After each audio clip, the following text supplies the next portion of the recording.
OpenShift is a platform that provides consistency while you're on private cloud, moving to public cloud as well.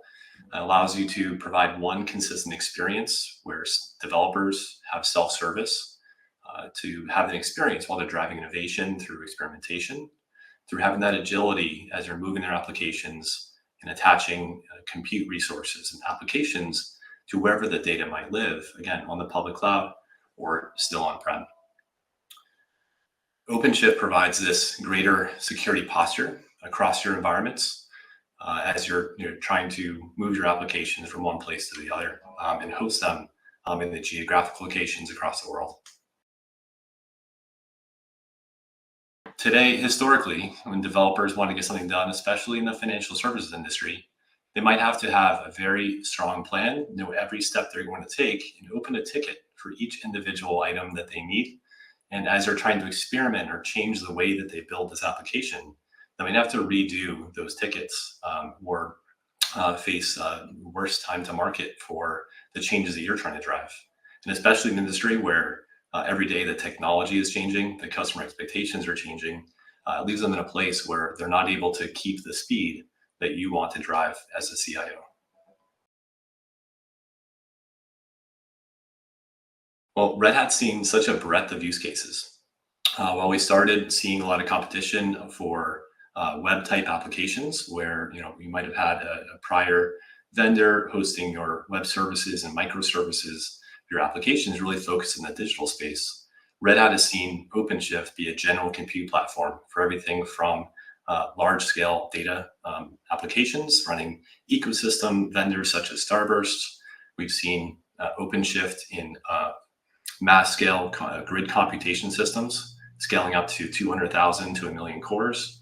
We've seen OpenShift inside of ultra latency trading firms, inside of co-located financial exchanges, delivering microsecond optimized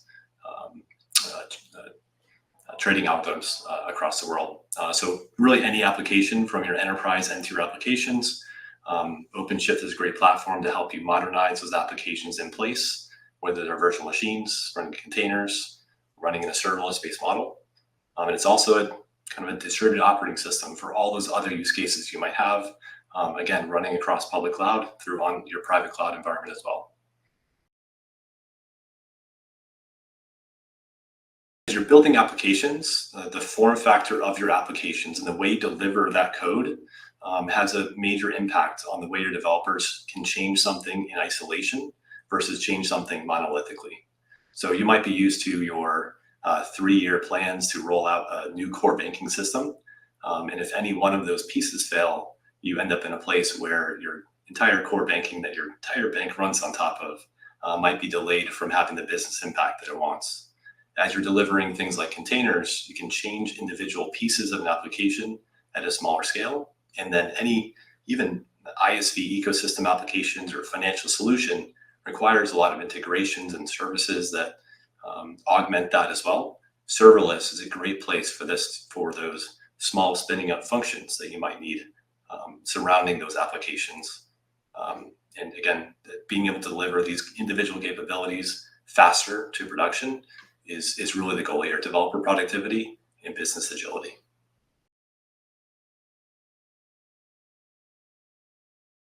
Firms do not use OpenShift.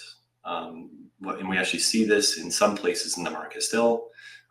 We find that they're building Kubernetes, which is kind of like a Linux kernel itself, in building their own distribution, but they're doing it differently for AWS versus Google versus Azure versus your private cloud. And as we see organizations consolidate the leadership teams and the direction across these private cloud and public cloud teams, we see that more firms favor consistency. Developers, of course, favor this consistency across where they're going to deploy as well. I'd say that the industry is changing. The developers that you hire are changing as well. You want to be able to make sure that your developers know where they're going and what they should be doing as those best practices. So you make sure that you're informing your teams the direction you're heading. And if OpenShift, you've made this commitment to Red Hat, OpenShift is that consistent self-service platform together in partnership. Let's make sure that we're telling everybody that we're moving towards that direction where we want that consistency, even across different hardware and cloud environments, so that developers can deploy their applications with better ease. And I'd say also make sure you're partnering with Red Hat. We're not just a supplier of your technology. We are also someone who, you can come into our executive briefing center, bring in your account team. We're eager to understand how we can align with especially the CIO initiatives, and focus on what your priorities are any given year, as you shape and build your technology, so that it's really focused on being able to provide that agility and responsiveness to your business needs.